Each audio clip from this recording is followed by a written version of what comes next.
দর্শক, খবরের কাগজের ফেসবুক লাইভে স্বাগত জানাচ্ছি। আমি মামুন হোসেন। আমি এই মুহূর্তে রয়েছি সিলেটের শাহজালাল বিজ্ঞান ও প্রযুক্তি বিশ্ববিদ্যালয়ের প্রবেশ মুখে মূল সড়কে রয়েছি। আপনারা যেটি জানেন যে সিলেট সহ সারা দেশে হঠাৎ করে চুরি, ছিনতাই, ডাকাতির ঘটনা অত্যাধিক হারে বেড়ে গিয়েছে, যার ফলে সিলেটের মানুষ উদ্বেগ ও আতঙ্কের মধ্যে দিন যাপন করছেন। তার মধ্যে একটি আশার খবর, যেটি হলো প্রশাসনের পক্ষ থেকে পুলিশ এবং সেনা সদস্যদের যৌথ টহল জোরদার করা হয়েছে সিলেট নগরীর বিভিন্ন সড়কে। এর মধ্যে চেকপোস্ট বসিয়ে দেখা হচ্ছে অপরাধ চক্র কারো সন্ধান পেলে তৎক্ষণাৎ অভিযান পরিচালনা করা হচ্ছে এবং বেশ কিছু আসামি ধরা হয়েছে। আমরা যেটি জানি, এই মুহূর্তে দেশের মধ্যে ডেভিল হান্ট অপারেশন পরিচালিত হচ্ছে এবং বেশ কিছু আসামি ধরাও পড়েছে।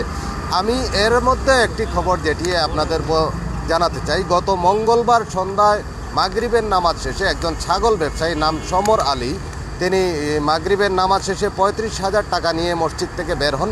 তারপর তিনি নিরুদ্দেশ হন এবং বুধবার সকালে সিলেট শহরতলির পীরেরগাঁও এলাকার একটি ঝোপের মধ্যে তার মরদেহ উদ্ধার করা হয়। পুলিশের প্রাথমিক পুলিশ ধারণা করেছে যেটি যে তার ডান কাঁধের মধ্যে একটি আঘাত রয়েছে। তারই সেই হিসেবে পুলিশ জানিয়েছে যে হয়তোবা তাকে ছিনতাইকারীরা আঘাত করে টাকাগুলো নিয়ে হত্যা করে লাশটি ফেলে গিয়েছে। দর্শক, আমি এই মুহূর্তে যে সড়কটিতে রয়েছি, আমরা একটু জানার চেষ্টা করব এখানে যারা আছেন যে আইন শৃঙ্খলার বর্তমান পরিস্থিতি নিয়ে তারা কি ভাবছেন। এইখানে একজন শিক্ষার্থী রয়েছেন, আমরা তার সাথে একটু কথা বলবো। যে হঠাৎ করে সারা দেশে ছিনতাই ডাকাতির একটি মহোৎসব চলছে, সেই হিসাবে আইন শৃঙ্খলা পরিস্থিতিটা আপনি কেমন দেখছেন? আমরা দেখতেছি যে 5ই আগস্টের পরে দেশের মধ্যে একটা অরাজক পরিস্থিতি ছিল, পরবর্তীতে কিছুদিন শান্ত ছিল, আবার হঠাৎ করে এটা বেড়ে গেছে। আমি মনে করতেছি এটার মূল কারণ হচ্ছে যে স্বৈরাচার শেখ হাসিনা এবং তার যে দূষররা ছিল দেশের মধ্যে, তারা অনেক বেশি পরিমাণে লুটপাট করছে। তাদের হাতে হিউজ টাকা, তাদের হাতে অবৈধ হিউজ টাকা আছে, যেই টাকাটা এখন তারা সমাজের যে খারাপ লোকগুলো আছে তাদের কাছে ছড়িয়ে দিতেছে। কারণ তারা ঘোষণা দিয়েছে যে এই সরকারকে তারা স্টেবল হতে দিবে না, এই দেশকে তারা ধ্বংস করবে। তারা একটা চ্যালেঞ্জ নিয়েছে এবং এই স্বৈরাচার প্রধানমন্ত্রী শেখ হাসিনা ভারত থেকে এই দেশকে ধ্বংস করার জন্য একটা পরিকল্পনার অংশ হিসেবে দেশের যে কুচক্রি মহল আছে বা চোর ডাকাত, এদেরকে টাকা দিয়ে উস্কিয়ে দিচ্ছে। এবং আমরা আরও দেখতেছি যে বর্তমান যে পুলিশ প্রশাসনের মধ্যে যা আওয়ামী যে দূষররা আছে, তারা এখনও এই সরকারকে পর্যাপ্ত পরিমাণ সহযোগিতা করতেছে না। এবং আইন শৃঙ্খলা পরিস্থিতি অবনতির প্রধান কারণে হচ্ছে এই পুলিশ প্রশাসন। আমরা সরকারের কাছে আহ্বান করতেছি, খুব শীঘ্রই যারা এখনও কাজ করতেছে না, যেসব পুলিশ এখনও তাদের মন থেকে কাজ করতেছে না, শুধু দায়বদ্ধতার থেকে কিছু কিছু কাজ করতেছে, তাদেরকে সরিয়ে দরকার পড়লে নতুন পুলিশ নিয়োগ দেন।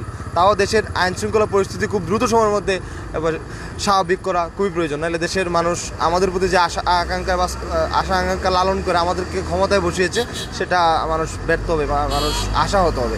আমরা দাবি করছি খুব শীঘ্রই এগুলো ঠিক হয়ে যাবে, আশা করছি। ধন্যবাদ আপনাকে। দর্শক, আমি আরেকটু আপনাদের জানিয়ে রাখতে চাই যে বিশেষ করে বিয়ানীবাজার, গোলাপগঞ্জ, জকিগঞ্জ এবং বিশ্বনাথের মানুষ নির্ঘুম রাত কাটাচ্ছেন। এসব এলাকায় রাতভর মসজিদে মাইকিং করে ডাকাতের সতর্কবার্তা প্রচার করা হয়েছে। এলাকাবাসী দল বেঁধে পাহারা দিচ্ছেন এবং গত বুধবার সংঘবদ্ধ ডাকাত দলের প্রবেশের খবরে নির্ঘুম রাত কাটিয়েছেন জকিগঞ্জ উপজেলার বাসিন্দারা।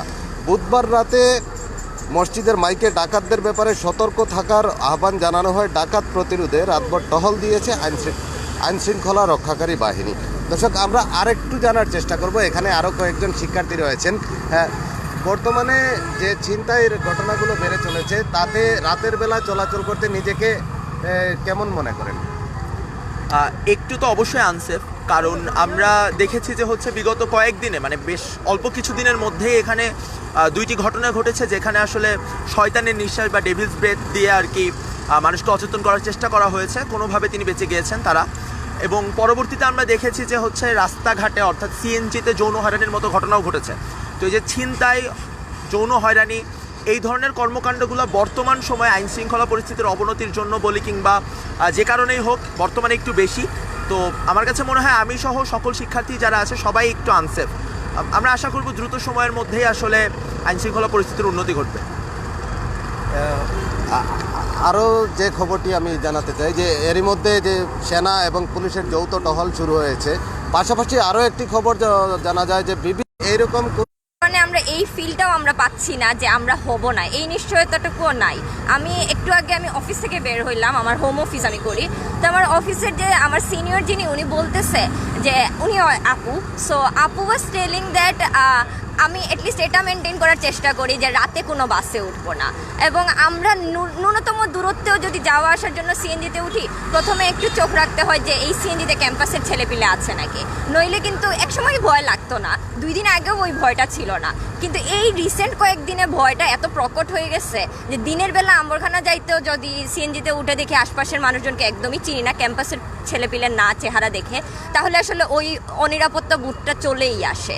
এবং রাতে বের হওয়া আমরা সবাই মোটামুটি এখন কমাই দিয়েছি, যেটা গরমকালে আমরা নর্মালি সন্ধ্যা পরে রাতে আমরা কাজটা শেষ করে 10টা-11টার দিকে বসি, তো সেই জিনিসটা এখন আর সম্ভব হচ্ছে না কোনোভাবেই। 10টা-11টা তো অনেক রাত, আসলে নিজের দরকারের জন্য যখন আমরা সন্ধ্যাবেলা বিকেলবেলা বের হতে যাই, তখনই আমাদের মাঝে এই জিনিসটা এখন কাজ করে, মাস্ক নিয়ে বের হইতে হবে, যদি কিছু হয় হাতে একটা কলম রাখতে হবে, এই টাইপের নানান নিরাপত্তাহীনতায় ভুগছি তো অবশ্যই। এই আইন শৃঙ্খলা উন্নতির ব্যাপারে আসলে কি করলে বা আইন শৃঙ্খলা বাহিনীর প্রতি আপনাদের আহ্বানটা কি যদি একটু বলতেন? আইন শৃঙ্খলা বাহিনীকে তো আমরা কেবল দেখি কেউ তার ন্যায্য অধিকারের জন্য যখন আওয়াজ তুলে তখন পানি দিতে, তারপর তাদের উপর ওয়াটার গাড়ি দিয়ে ওয়াটার ট্যাঙ্কগুলো দিয়ে অ্যাটাক করতে, কিংবা কাউকে তাড়ানোর সময় অধিকার আদায়ের জনগণকে তাড়ানোর জন্যই আমরা আইন শৃঙ্খলা বাহিনীকে দেখছি। কিন্তু এই যে এক্স্যাক্টলি যে ঘটনাগুলো ঘটছে সেই ঘটনাগুলো নিরূপায় করার জন্য, নিরূপণের জন্য আমরা আইন শৃঙ্খলা বাহিনীকে কোথাও দেখছি না। ইভেন অনেক জায়গায় এরকমও হয়েছে আমাদের বন্ধুবান্ধব মেয়েরা যারা ফেসবুকে বা বিভিন্ন জায়গায় তারা বিভিন্ন হুমকি ধামকি পাচ্ছে, যেটা জুলাইয়ের পর থেকে শুরু হয়েছে, তো সেগুলো নিয়ে তারা জিডি করতে গেলে দেখা যাচ্ছে আইন শৃঙ্খলা বাহিনী জিডি নিচ্ছে না। তো এই যে একটা অনিরাপত্তাকর অবস্থায় আমরা সবাই বাস করছি, ছেলে মেয়ে নির্বিশেষে, এটা আসলে কোনোভাবেই মানা যায় না, এবং আমরা এখানে আইন শৃঙ্খলা বাহিনীর কোনো হস্তক্ষেপ দেখছি না, কোনোভাবেই আমাদের চোখে পড়ছে না। ধন্যবাদ আপনাকে। দর্শক যেমনটি জানাচ্ছিলেন যে অত্যাধিক হারে এই ছিনতাই রাহাজানির খবর বাড়লেও স্বস্তির খবর যেটি যে এরই মধ্যে সেনা এবং পুলিশের যৌথ টহল শুরু হয়েছে এবং অপারেশন ডেভিল হান্ট চলছে, অনেক অপরাধী এর মধ্যে ধরা পড়ছে। এই ছিল সিলেট থেকে আমার কাছে সর্বশেষ, আবারও নতুন কোনো খবর নিয়ে হাজির হবো আপনাদের সামনে।